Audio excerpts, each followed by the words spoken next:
Today on Real Pilates, we're going to discuss the ears and your stomach. The ears and the stomach are connected, as we discussed, through the esophagus and the eustachian tubes that connect that whole nasal throat part of your body. If you have a phenomenon known as acid reflux, which is acid of the stomach that instead of staying down there comes upward, it's also called GERD, GERD. That can lead to problems of the ear.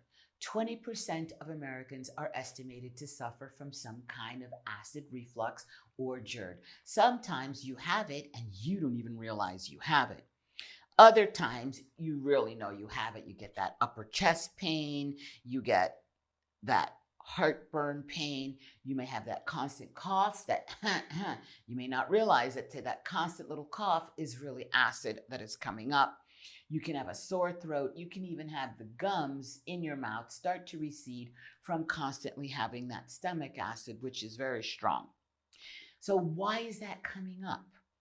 There is an esophageal sphincter muscle, a muscle. A sphincter is a round muscle like your eye. I was going to say another muscle that we're sitting on. You know what I'm talking about?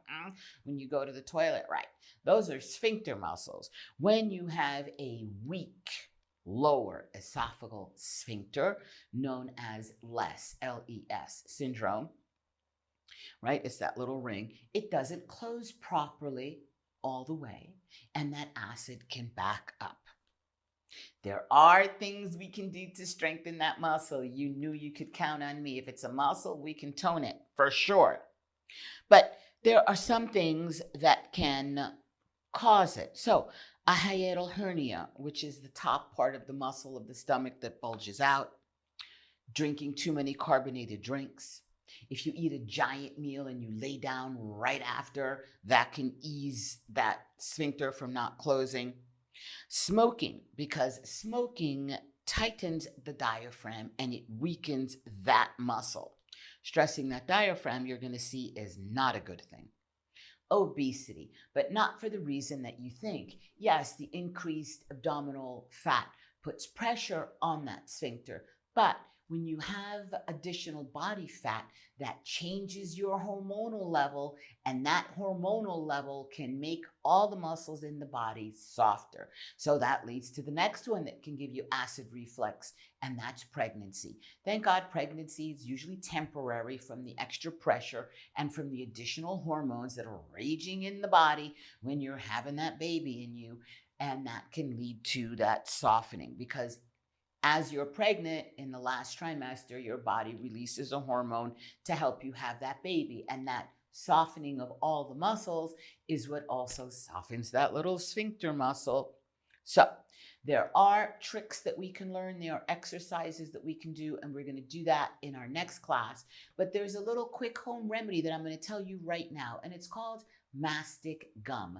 Mastic gum is made from a tree or a shrub that's found in the Mediterranean and usually in Greece or Turkey. So I'm not endorsing any brand or any kind. I use this brand, and I have used this when I had it years ago, this mastic gum by Yarrow with a J. Take 2 before each meal.